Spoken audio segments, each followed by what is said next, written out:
day? How many people in their family they're feeding? What are their expenses?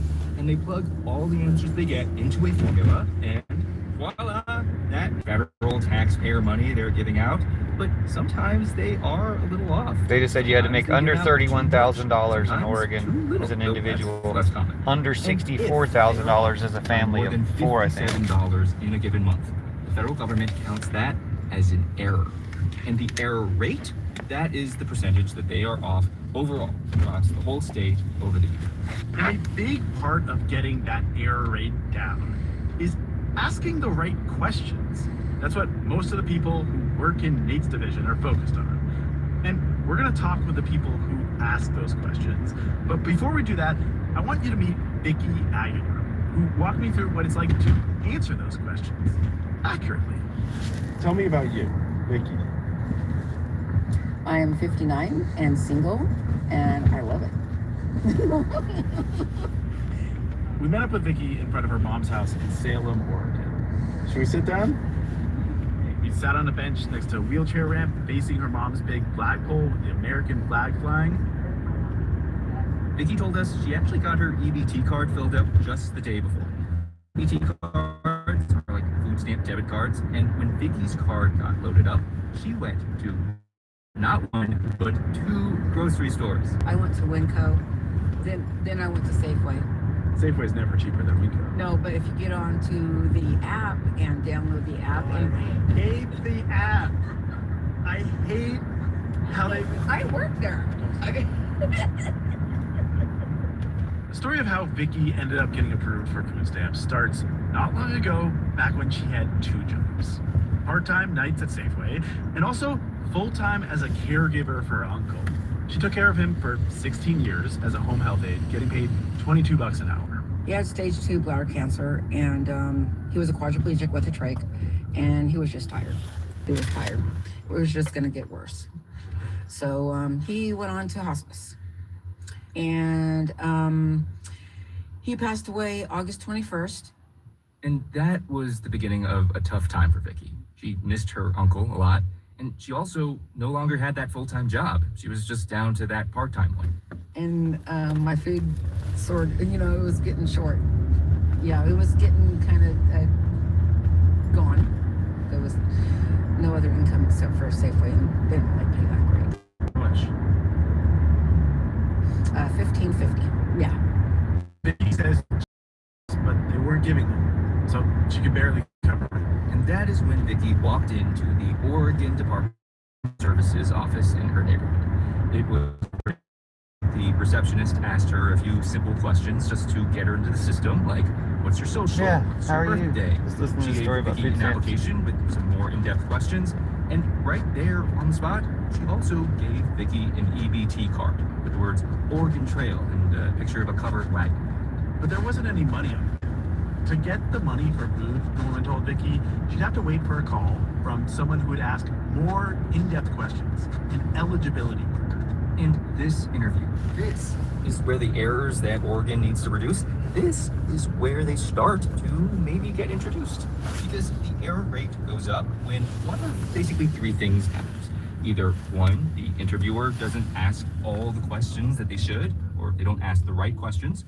Or 2, the Vickies of the world do not answer those questions accurately or If you get sweet honestly. dreams. Or 3, someone makes a typo. Yes. Vicky did not want to wait for her home, so she called them. The woman picked up and asked her a series of questions, like who does she live with? No one. She asked me how much I paid in rent, what do I pay as, gas and electric, which I pay the rent, gas, electric, and my cell phone bill. You have a lot of bills. Yeah, just like everybody else's. Hope you have a happy Thanksgiving. Good luck with All everything. those bills, they're factored into the way that states, under the rules set by Congress, calculate how much in food stamps Vicky and others are going to get.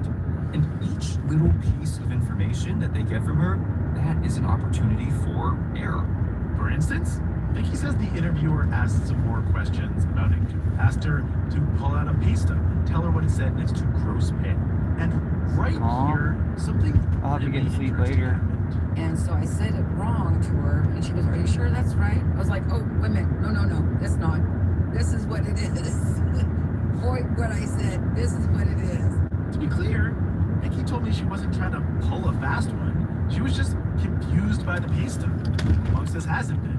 And she read off the net pay rather than the gross. But the state worker on the other end of the line, it turned out she knew the answer to the question because she had access to a database with a bunch of payroll information in it. And she was double checking as much of what Vicky said as she could. And Vicky didn't feel offended by the prompt to correct her wrong answer. She thinks it's important. Do you think there's a lot of fraud in the system? Yes, I do. There's not You know that? fraud in the system. Just being a cashier. Okay, so I've had customers come through my line using multiple food stamp cards.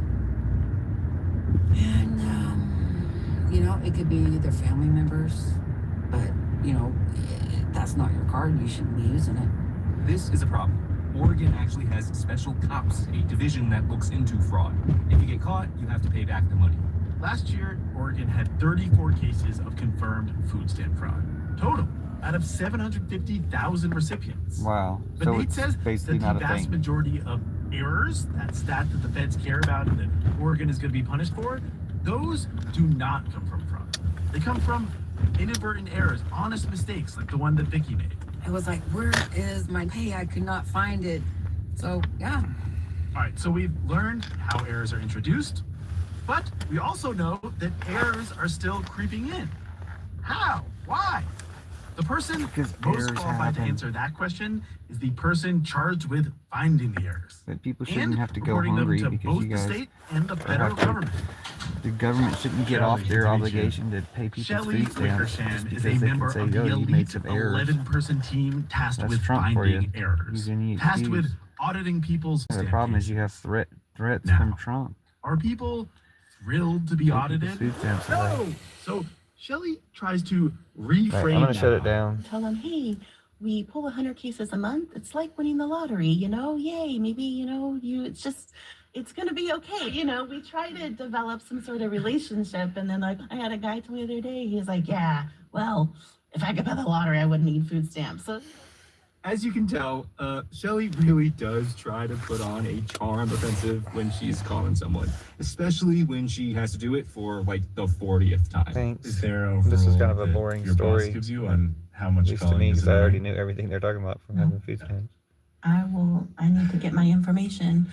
So if you're annoyed with my calls, probably just give me the information. Can't get them now, And I then. get it. Shelley works for not Oregon, for enough. but she also kind of works for the federal government. Because remember, all food stamp money up until this point has been federal taxpayer money. Why not just So incentivize even those two before people to this do a new better law, job the and feds have were pushing states to reduce these errors. less And they had errors their with own bonuses rules and or procedures something? for how to catch them. Yeah, here's how this works. Every month, Shelley's team picks from the 750,000 plus food stamp recipients in Oregon a random sample of 100 or so cases to go through with a fine-tooth comb and calculate the error rate. What should these people have been getting in food stamps? And what has Oregon been giving them? And how big is the difference between them? So Shelley, basically, she redoes the entire original USA. interview. But unlike the original interviewer, she Hey, I'm is about to go. required to leave no stone unturned. She will ask the elderly, ma'am, are you in school? Or do you have any daycare costs? She will search around in their lives for hidden income. Any side money coming in, any cans or bottles? Really, cans or bottles is the thing you ask about. Yes, because it's income. Oops. Yeah. Okay. Wow. Oops. Yeah. Alright. Does But is the it really worth eligibility paying all these people interview also to do find that? out whether somebody's getting 5 cents should for a be. can? Is it worth paying be. your hourly but wages? on the other hand, to do those that, your initial salary to do interviews, that? the ones that Bridget does, Why can't they just those give are people as often much food people's stamps as first they have to? interactions with the food stamp system. So eligibility humility to workers, take? they're trying to strike a kind of delicate balance between following the federal guidelines, of course, but also getting people food who need it. So during that Is that initial even a interview, priority? they're not super Seems pushy. they're trying to and they take food generally away from don't people as ask much as they for a can. lot of documentation. And that is a choice that the state of Oregon is making. Shelley doesn't have Maybe fix that choice. part if that's Her such a job big is deal. to ask Trump, you're all letting the Trump questions. How make much it such a rent big costs, deal. How much utilities